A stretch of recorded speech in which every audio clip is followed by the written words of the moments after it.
But you got the idea, right? Yeah. So imagine you're looking at a clear plexiglass rectilinear shape. This is what you've got, more or less. This line here has to go in there.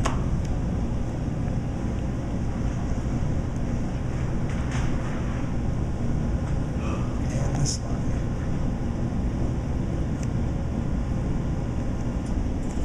So you can pretty much take any square you want from any size and just shrink it down, shrink it down. Totally.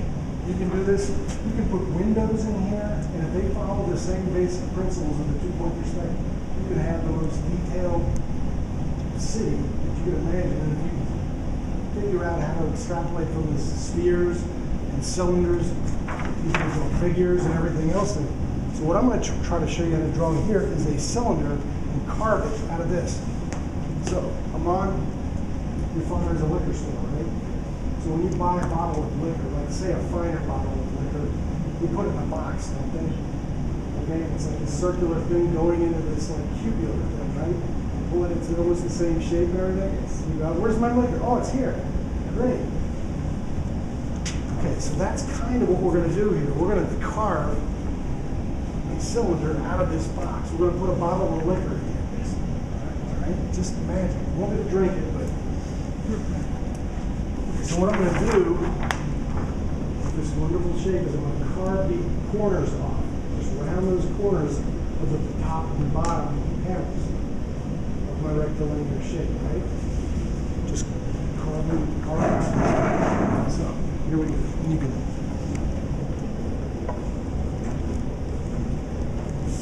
This part takes a little bit more nuance. But what you're going to see is when you do this accurately and correctly, is that you'll be able to structure stuff in this still life so much more solidly. And it's going to be so much more convincing.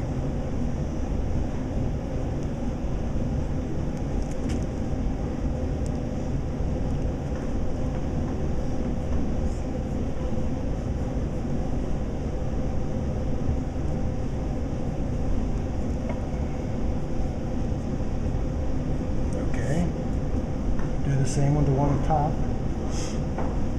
And what you're going to discover is as my circle gets closer to eye level, it flattens out. I'll have to explain that in a second.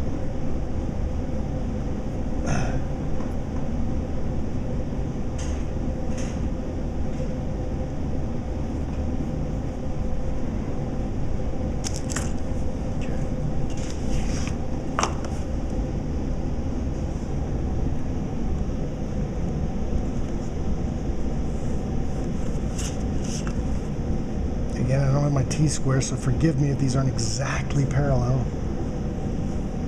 But yeah, I'm left-handed too, right? Left-handed people don't live as long. I don't know why. They don't adjust to the world as well, I suppose. I don't know what it is. Just Yes. So as you can see, what I've done here is just carve a cylinder out of my rectilinear shape, right?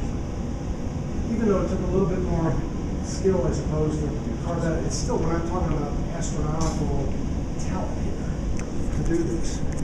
So now, once you've learned how to draw a cylinder, it's going to be about how to judge where it is compared to you. So for example, that's a circular shape, right? Circular shape. Mm-hmm. It's not circular on you, is it? It's more like an ellipse. Okay, now as it gets closer to your eye level, it gets flatter, doesn't it? Flatter, flatter, flatter. It goes down, it gets rounder, rounder, rounder. Right? You see that? So that is what has happened here. If you look at the bottom panel of my cylinder, it's rounder than the top one, isn't it? Why? Because it's further away from my eye level. It's gone down further. I illustrated there pretty well. And if I went up, the same thing's going to occur when you go above eye level. Right? Now, the other thing you're going to discover is you can do this, take the same logic let's see. Let me put a square in here. And what I'm going to do is draw a really sort of simple robotic looking character. So you can see how a character in the animation world is kind of constructed. When you design a character, you draw it in your sketchbook. It's crazy and it's nutty. Eventually you got to take that thing and deconstruct it like that. So that when they send it overseas for them to repeat that character doing all kinds of stuff, they got a formula that they can repeat that character over and over and over again. So let me get another piece of A basis? what's that? A basis. Exactly. Constructed basis. I'm actually going to have to be having to do that pretty soon with some free art I'm going to be doing online. So I understand this, the feeling. So for example, if I'm drawing a character, and let's say this is based